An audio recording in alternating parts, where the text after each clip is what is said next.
নবীজি বলেন মান ক্বালা বিহি সাদাকা, যারা কোরআন দিয়ে কথা বলে এরা সত্য কথা বলে। দুনিয়াতে যেখানে এই কথা শুনতে যাবেন দেখবেন কোরআন দিয়ে বলে কিনা। এক কথা বলে না কেন? যে মঞ্চে হোক, যে মেম্বারে হোক, যে অনুষ্ঠানে হোক, কথা বললেই কি দিয়ে বলা লাগবে? আমান আসদাকু মিনাল্লাহি কিলা, আল্লাহর চাইতে সত্য কথা কেউ বলে না। আমরা বহু মিথ্যা কথা শুনছি 50 বছর।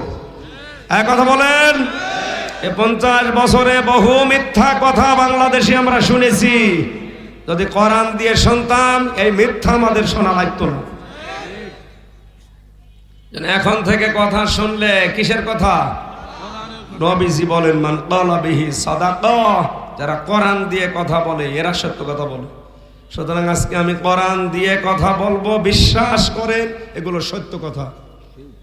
ওমান হাকামা বিহি আদিলা, যে মানুষগুলো কোরআন দিয়ে বিচার করে এরা ন্যায় বিচার কায়েম করতে পারে। আজ বাংলাদেশ সহ বিশ্বে কোরআনের বিচার আফগানিস্তান ছাড়া কোনো জায়গায় আছে? আফগান ছাড়া তামাম দুনিয়ায় ন্যায় বিচারের তুলনায় অবিচার হচ্ছে বেশি। তার বাস্তব প্রমাণ আমার এই 3 বছর বিনা কারণে জেল খাটা। কোরআন দিয়ে বিচার হলে 3 বছর না, 3 সেকেন্ডও আমার জেলে থাকা লাগতো না।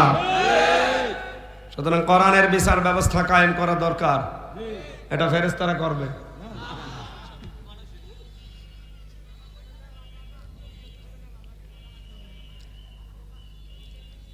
ওমান দাআ ইলাল্লাহ, যে ব্যক্তি আল্লাহর দিকে কোরআন দিয়ে ডাকে সে যেন সত্য পথে ডাকে। ফাকাদ হুদিয়া ইলা সিরাতিম মুস্তাকিম। কথাগুলোর মর্ম মানে দেখেন, কোন মানুষ যদি কোরআন দিয়ে আল্লাহর দিকে মানুষকে ডাকে আল্লাহ পাক তাকে নিজে হেদায়েতের উপরে রাখে। শুধু এতটুকু হাদিস শেষ নয়, শেষ কথা ফাকাদ হুদিয়া ইলা সিরাতিম মুস্তাকিম। সত্যি যদি বুঝে শুনে কেউ কোরআনের ডাকে সাড়া দেয় আল্লাহ তাকেও হেদায়েতের রাস্তা নসিব করে দেবে। এই জন্য কোরআন সামনে নিয়ে আমি ডাকবো, কোরআন দিয়ে আল্লাহ আমাকে হেদায়েতের উপরে রাখবে। আর আপনারা যদি সত্যি সাড়া দিতে পারেন আপনাকেও সিরাতে মুস্তাকিম আল্লাহ নসিব করে দেবে। যেটার জন্য প্রতিদিন আপনি আল্লাহর কাছে আহ্বান করেন, ইহদিনাস সিরাতাল মুস্তাকিম। আল্লাহ সহজ সরল পথ চাই, স্থায়ী সরল পথ চাই, মুস্তাকিম। আমি সহজ সরল পথ, স্থায়ী পথ চাই। স্থায়ী পথ যদি আমরা সহজ সরল জান্নাতের পেতে চাই অবশ্যই কোরআনের ডাকে সাড়া দেওয়া লাগবে। কোরআন যদি কোনো জায়গায় না থাকে, কোন মানুষ যদি জেনে শুনে ওই জায়গায় যায় আল্লাহ নিজে তাকে গোমরা করে দেয়। এটা বুঝেছে? মানিত্তাবাল হুদা বিগাইরিল কোরআন আদাল্লাহুল্লাহ। শব্দের দিকে আলেম না আপনি? হ্যাঁ, হাফেজ আলেম না? আদাল্লাহ ইউদিল্লু বাবে ইফআল থেকে এসেছে। যদি নবী দল্লা শব্দ দিত তাহলে অর্থ হয়তো আপনি নিজেকেই নিজে গোমরা করে ফেলেছেন। আর আদাল্লাহ শব্দটা বাবে ইফআল থেকে আসার কারণে বাংলা অর্থ দাঁড়িয়েছে আপনি হয়তো ভালো হওয়ার নিয়তে গিয়েছিলেন কোন জায়গায়, কিন্তু কোরআন সেখানে ছিল না। এজন্য আল্লাহ নিজে দায়িত্ব নিয়ে আপনাকে আরো খারাপ বানিয়ে দেবে। ফরিদপুরবাসী বলেন হেদায়েতের একচ্ছত্র মালিকানা কার? উনি যদি দায়িত্ব নিয়ে কাউকে গোমরা বানিয়ে দেয় তো কোন বাবা আপনাকে হেদায়েত দেবে বলেন? এজন্য আজকের এই ময়দান থেকে যেটা ভিডিও হচ্ছে সারা দুনিয়া কালকে ছড়াবে। এখান থেকে সিদ্ধান্ত নেওয়া লাগবে, কোরআন যেখানে নেই ওই দল যদি আমার বাবাও তৈরি করে ওই দলে আমি নেই। ওই দরবার যদি আমার বাবা জারি করে যেখানে কোরআনের নিয়ম নীতি চলে না ও দরবারে আমি নেই। শুধু এখানে ঠিক। রাজি আছেন? এটাই কারা রাজি দেখি? লিল্লাহি তাকবীর।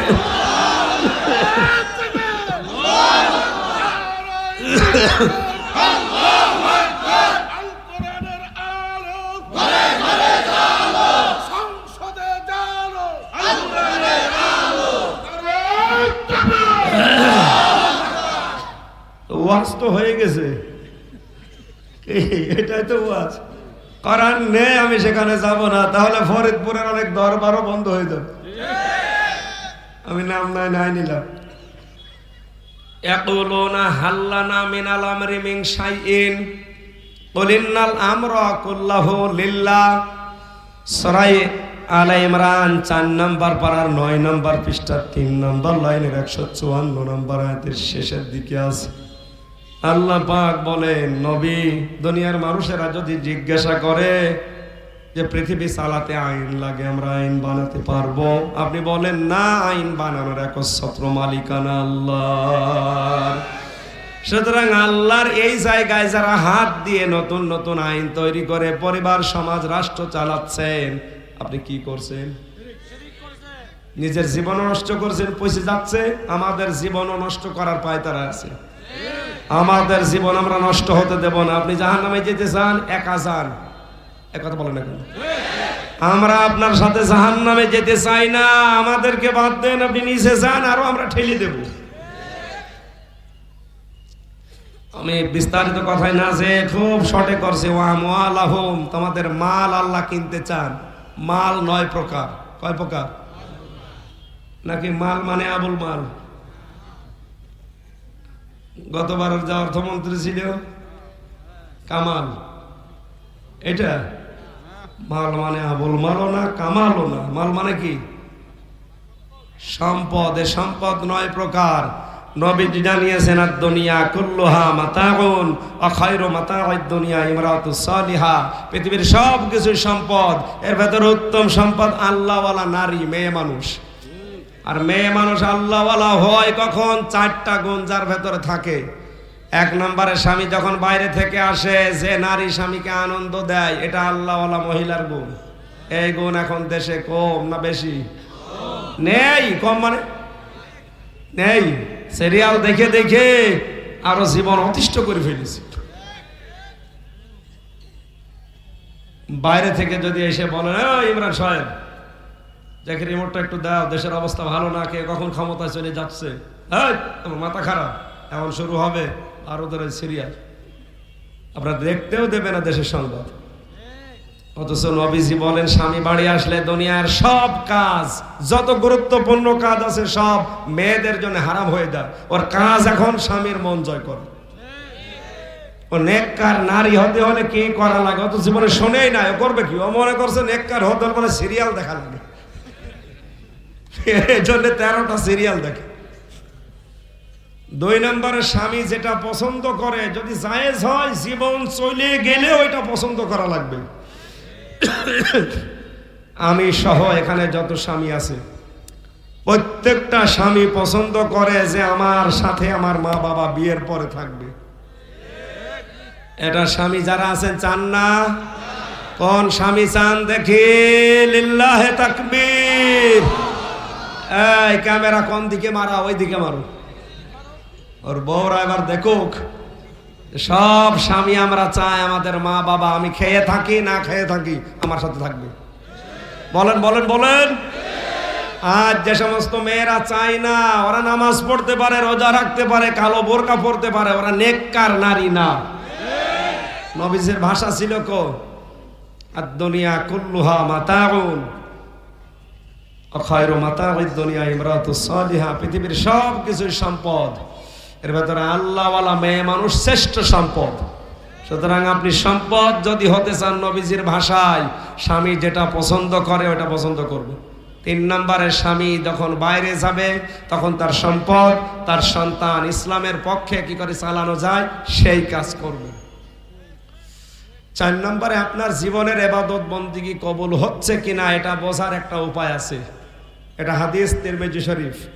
জীবনে আমাদের ইবাদত কবুল হচ্ছে কিনা এটা বোঝার উপায় হচ্ছে, আমার জীবনে যদি পরিবর্তন আসে, যে আমি মানুষের সাথে আচরণ ভালো করছি, মনে করবেন আপনার পেছনের ইবাদত কবুল হয়েছে। আমাদের আচরণ তো ভালো, কথা কথা বলে না, অনেকে মুখ গোমরা করে থাকে। অথচ হাসি মুখে কারো সাথে কথা বললেও একটা সাদগা দেওয়ার সওয়াব হয়। সুবহানাল্লাহ বলতে পারেন না? মালটা 9 প্রকার। এরকম বিস্তারিত ব্যাখ্যা তাফসিরে ফি জিলালিল কোরআনের ভেতরে আছে, সাইয়্যিদ কুতুব দিয়েছে। আল্লাহ বলেন এই জীবন এই মাল আমি কিনতে চাই, বিনিময়ে তোমাদেরকে জান্নাত দিতে চাই। এরপরে আছে ইকাতিলুনা ফি সাবিলিল্লাহ ফায়াকতুলুনা ওয়া ইউকতালুন, তোমরা লড়াই করো, সংগ্রাম করো, তাদেরকে মারো এবং মরো। সুতরাং এখন সময় আসতেছে, এ মারো মারো মানে তাদেরকে বোমা মারা, তাদেরকে গলি মারা, এই মারা না। ওরা যেটা দিয়ে আমাদের মারতে চায় ওইটা উল্টিয়ে ইসলামের পক্ষে কাজে লাগিয়ে ওদেরকে মারা লাগবে। ওরা শিক্ষা ব্যবস্থা থেকে ইসলাম তুলে দিয়ে যদি আমাদেরকে পঙ্গু করে দিতে চায়, মুসলিম হিসাবে আমাদের বড় জিহাদ হবে অবশ্যই ইসলামকে ওই জায়গায় উল্টিয়ে শিক্ষা ব্যবস্থায় আরো বেশি বেশি করে আমাদের নিজেদের ভেতরে চালু করে ওদের দুর্বল করা। কথার অর্থ যদি বুঝে থাকেন, আমি আর ডিপলি নামলাম না, আল্লাহ আমাদের তৌফিক দিন, আমিন। আমার গলা এবং কণ্ঠ আরো একটা অনুষ্ঠান যেহেতু কথা বলতে পারছি না, আমি মাফ চাচ্ছি, দোয়া চাচ্ছি। 1 ঘন্টা সময় নিয়েছিলাম, 45 মিনিট 50 বাজছে, মাফ চাচ্ছি, আল্লাহ ভাই মাফ করে দিয়েন। সামনে পরিবেশ আসলে কথা বলছি, 24 ঘন্টা পেছনে কিরামান কাতিবিন লেগে আছে, এই জন্য একটা কথা বলতে গেলে 2টা কথা বেশিয়ে যায়। দোয়া করেন পরিবেশ আল্লাহ যেন আমাদের অনুকূলে এনে দেন, কোরআনের পক্ষে এনে দেন। বইটা যাওয়ার সময় যদি দাম্পত্য কলহ সমস্যা এবং সমাধানটা দেওয়া আছে, নিয়েছেন, কাজে লাগবে। আগামীতে ভাঙ্গা মোড়ে একটা মাহফিল আছে, আমার ভাঙ্গা মোড়ে 10 তারিখে আসর থেকে মাগরিব পর্যন্ত মুফতি হারুন ইসহার সাহেব আসবেন, আর আমার দিয়েছে মাগরিব থেকে এশা পর্যন্ত 10 তারিখে ফেব্রুয়ারি। কোন জায়গা? পূর্ব সদরদি রাবিয়া খাতুন মাদ্রাসায় মনে হয়, ভাঙ্গা মোড়ে আশপাশে কোনে। আল্লাহুম্মা আমিন। রব্বানা আতিনা ফিদ দুনিয়া হাসানা